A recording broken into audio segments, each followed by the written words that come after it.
7 रङ एउटै आकृति, हरेक दिन फरक प्रस्तुति। कार्यक्रम इन्द्रेणी।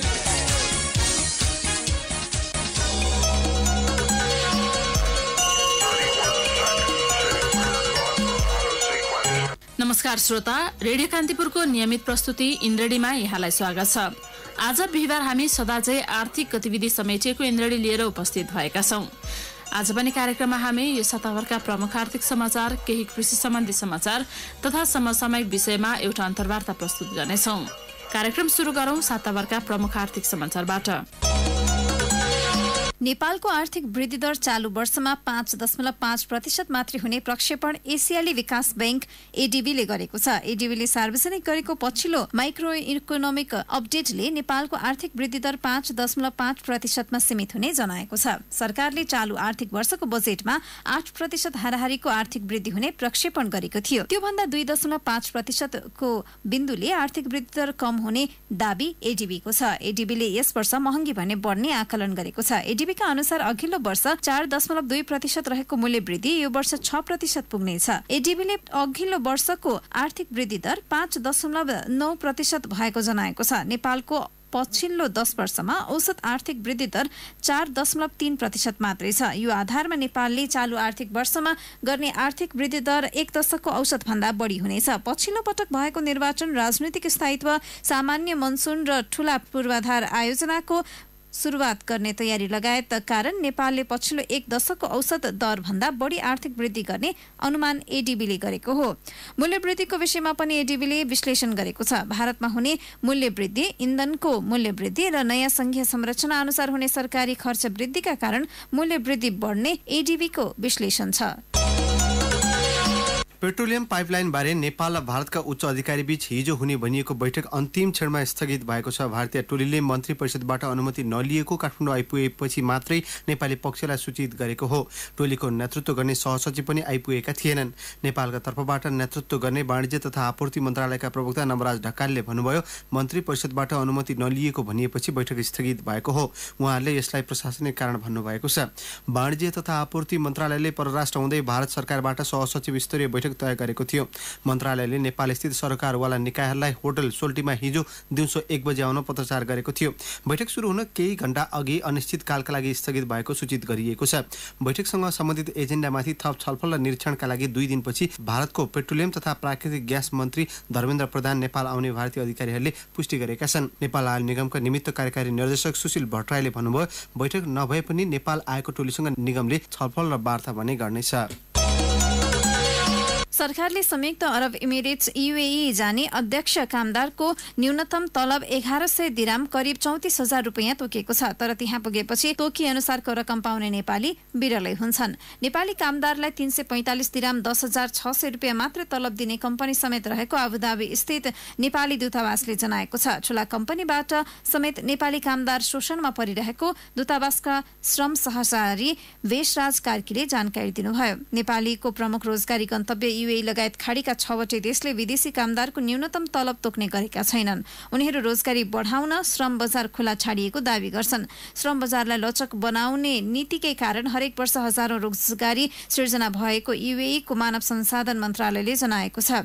खाडी देशले श्रम बजार खुला छोडिदिँदा नेपाली कामदार भने मारमा पर्ने गरेका छन्। रोजगारदाता कम्पनीहरू कामदार लिने बेला नेपाल सरकारले तोकेकै ज्याला दिन मन्जुर हुन्छन्, तर कामदार लगिसकेपछि नेपालको नियम लागू नहुने भन्दै आफू खुसी तलब तोक्छन्। कामदारको करार पत्र नै परिवर्तन हुन्छ, तैपनि रोजगारदातामाथि कारबाही हुने गरेको छैन। नेपालले तलब तोक्छ, खाडी मुलुकले नतोक्दा भनिए अनुसारको ज्याला पाउन सकिएको छैन। विशेष अदालतले दात्री निकाय र सरकारी बजेटबाट गरिबी निवारण कोषमा निकासा भएको रकम भ्रष्टाचार गरेको आरोपमा 9 उच्च पदस्थ कर्मचारीलाई दोषी ठहर गरेको छ। अध्यक्ष बाबुराम रेग्मी, सदस्यहरू चण्डीराज ढकाल र प्रमोद कुमार श्रेष्ठ वैद्यको इजलासले 14 आरोपी मध्ये 9 जनालाई भ्रष्टाचारी ठहर गरेको हो।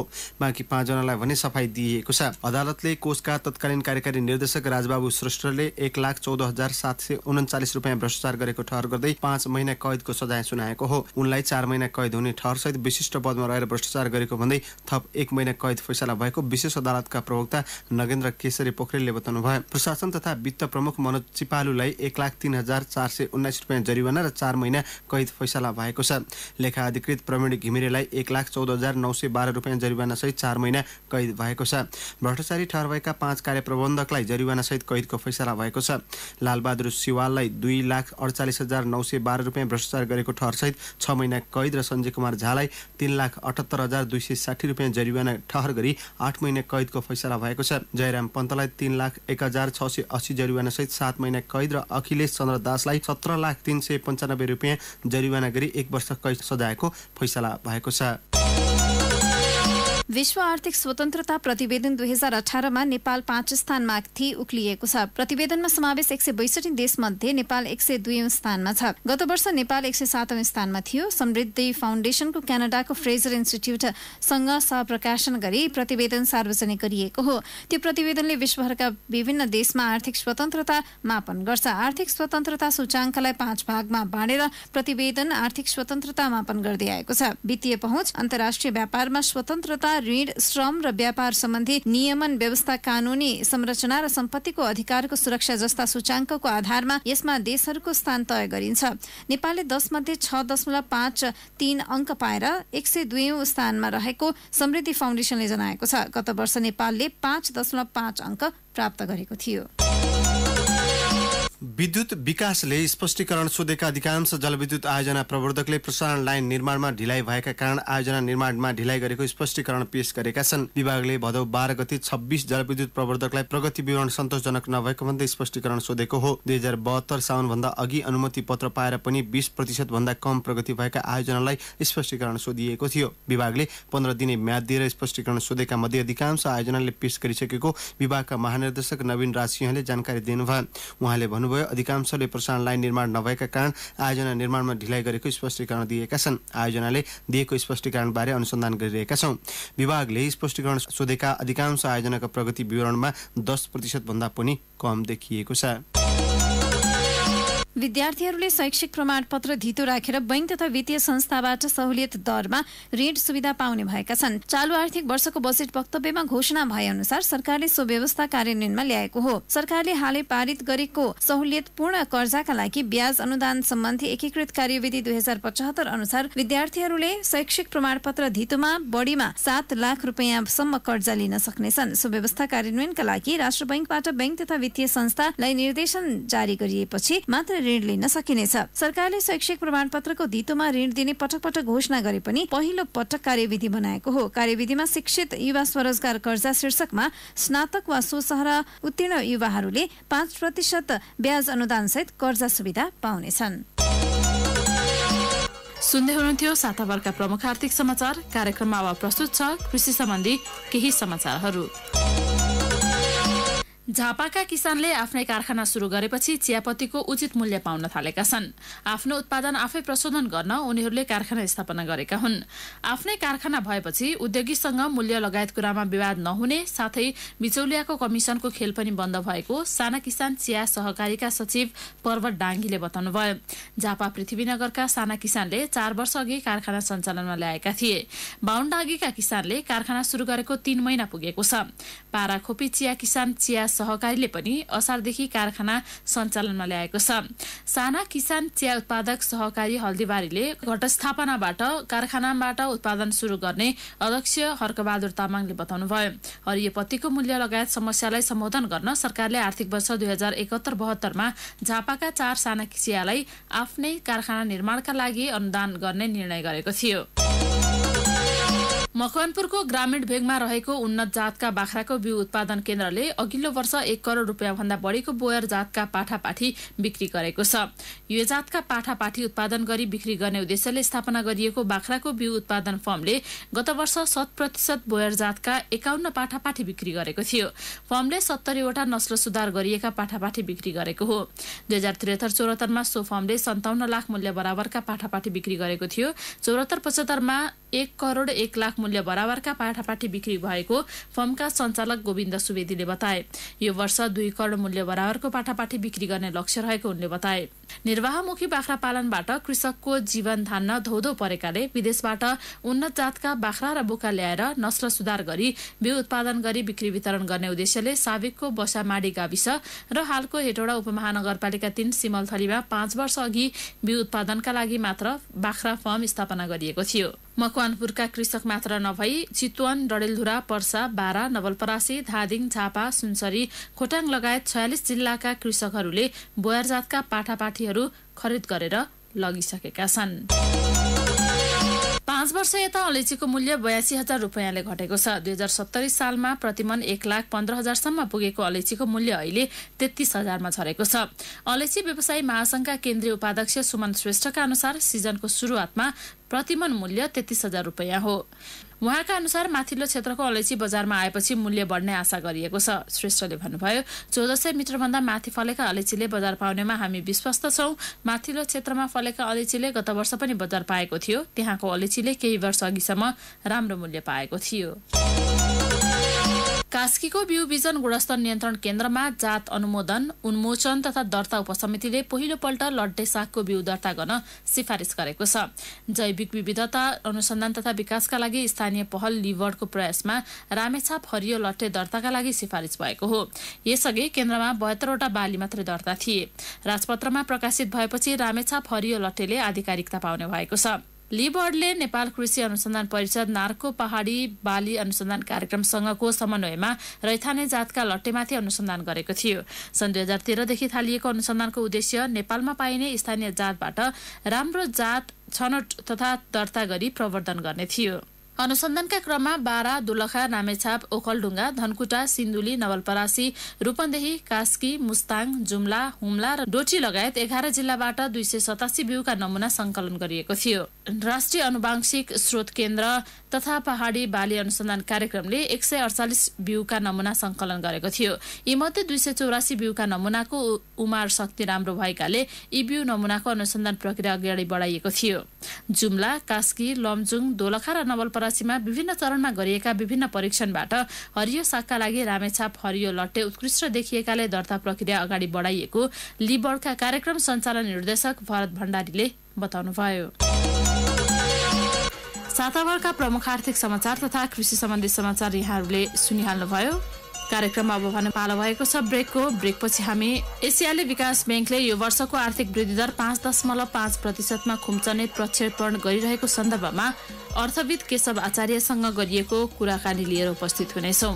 कार्यक्रममा अहिलेलाई भने ब्रेकको पालो।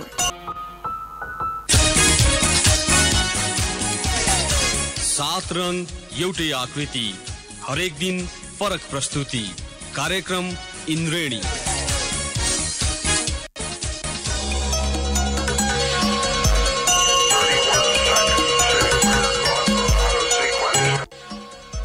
ब्रेकपछि यहाँहरूलाई पुनः स्वागत छ। यहाँहरू सुन्दै हुनुहुन्छ कार्यक्रम इन्द्रेणी। इन्द्रेणी अन्तर्गत आज बिहिबार हामी आर्थिक गतिविधि प्रस्तुत गरिरहेका छौँ। सदा चाहिँ यहाँहरूले कार्यक्रमको पहिलो खण्डमा आज पनि साताभरका प्रमुख आर्थिक समाचार तथा केही कृषि सम्बन्धी समाचार सुनिहाल्नुभयो। कार्यक्रममा अब प्रस्तुत छ एउटा अन्तर्वार्ता। एसियाली विकास ब्याङ्कले यो वर्षको आर्थिक वृद्धि दर 5.5% मा खुम्चने प्रक्षेपण गरेको छ। सरकारले बजेट मार्फत 8% को महत्वाकांक्षी लक्ष्य राखिरहँदा एडीबीले नयाँ प्रक्षेपण गरेको हो। विकास खर्चमा देखिएको सुस्तता, कृषि क्षेत्रमा अपेक्षित सुधार हुन नसकेको तथा लगानी सम्बन्धी वातावरण बनि नसकेको भन्दै एडीबीले सरकारी लक्ष्य पूरा हुन नसकेको जनाएको हो। यसै सन्दर्भमा आज हामीले एडीबीको नयाँ प्रक्षेपण र सरकारी लक्ष्य पूरा हुने चुनौतीका सम्बन्धमा अर्थविद केशव आचार्यलाई सोधेका छौं।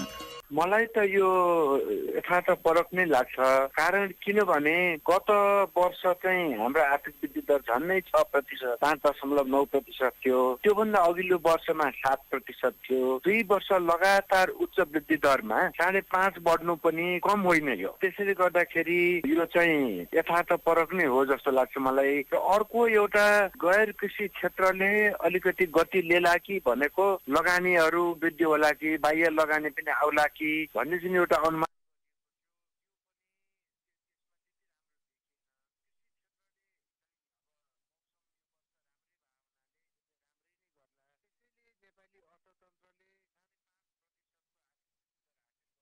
भएको त्यो पनि लगातार उच्च वृद्धि दरको पछि सामान्य र मलाई यथार्थपरक नै हो जस्तो लागिरहेछ। तर सरकारले यो वर्ष 8% को आर्थिक वृद्धि गर्ने लक्ष्य राखेको छ नि। सरकारले भन्न चाहिँ भन्यो, तर के हुन्छ भने अब अहिले हामी असोजमा छौँ हैन। साउन र भदौ 2 महिना आर्थिक वर्षको जाँदाखेरि पुँजीगत खर्च जम्मा 2% मात्रै भएको, 2 महिनामा 2% मात्रै भएको छ र आगामी दिनमा पुँजी खर्चले के गति लिइहाल्ला भन्ने कुनै संकेतहरू पनि त्यति साह्रै देखिएको छैन। मलाई त के लाग्छ भने पोहोर परारको जस्तै जेठ असारमा आएर पुँजीगत खर्च बढी हुने, अहिले नहुने भन्ने हुँदाखेरि चाहिँ र निजी क्षेत्रले पनि नयाँ लगानी त्यति साह्रो नगर्ने भएको हुनाले चाहिँ मलाई चाहिँ यो 7% अथवा 7.5-8% होला जस्तो मलाई लाग्दैन। र अर्को एउटा तर्क उच्च वृद्धि दरको के हुन सक्छ भने लोड सेडिङ चाहिँ छैन, लोड सेडिङ चाहिँ करिब अन्तै भयो भन्ने जुन कुरा छ त्यो पनि लोड सेडिङ त पोहोर पनि अन्त भएको थियो। जस्तो तपाईले लोड सेडिङको कुरा गर्नुभयो, एउटा सकारात्मक पाटो भयो, तर पुँजीगत खर्च मात्रै आधार मानियो भने पुँजीगत खर्चको अवस्था अघिल्ला केही वर्षमा जस्तो अघिल्लो आर्थिक वर्ष 7% को हाराहारीमा आर्थिक वृद्धि हुँदा भनौँ अथवा गत वर्ष 5.9% को आर्थिक वृद्धि हुँदाखेरि पनि त पुँजीगत खर्च को रेसियो त्यति राम्रो सकारात्मक थिएन नि। यो के हुन्छ भने नि यो सधैँ यो ठाडो भएर आर्थिक वृद्धि जाँदैन। हेर्नुहोस् तपाईँको 7.5%, 6% त्यो माथि 5% हुनु भनेको त जो त निकै ठुलो हो। र अब भनौँ न अब आर्थिक वृद्धि बढाउने मुख्य क्षेत्र भनेको कृषि र सेवा क्षेत्र हो हैन। सेवा क्षेत्रले चाहिँ जेनरल त्यसलाई राम्रै गरिरहेछ। अब पर्यटनमा केही आशा छ हैन सेवा क्षेत्रमा, त्यसैले यो 5.5% भनेको चाहिँ यो सानो आर्थिक वृद्धि दर चाहिँ होइन है। नेपाल जस्तो अर्थतन्त्रले लगातार 3 वर्ष 5% भन्दा माथिको आर्थिक वृद्धि दर हासिल गर्नु भनेको चाहिँ यसलाई सकारात्मक नै लिनुपर्छ। म त्यही रूपमा हेर्छु यसलाई। यो सरकारले 8% को आर्थिक वृद्धि लक्ष्य राखेको छ, 5.5% नै भयो भने पनि खुसी भएर बस्ने हो अथवा 8% लक्ष्य पूरा गर्ने चुनौतीहरूको बारेमा समीक्षा गर्नुपर्छ? अब वास्तवमा हाम्रो लक्ष्य त अब पहिले त 2022 सालमै हामी विकासोन्मुख मुलुकमा जाने, 2030 मा गएर यो एसडीजी हैन सहस्राब्दी विकास लक्ष्य पनि हासिल गर्ने र मध्यम आय मुलुकमा रूपान्तरण हुने भनेर भनेको परिप्रेक्ष्यमा 8% त के त्योभन्दा उच्च आर्थिक वृद्धि दर हुनुपर्ने। तर त्यो हुनको लागि सरकारको पुँजीगत खर्च र निजी लगानीमा जुन एउटा उत्साह, एउटा प्रोत्साहन आउनु पर्ने थियो त्यो आउन सकिरहेको छैन।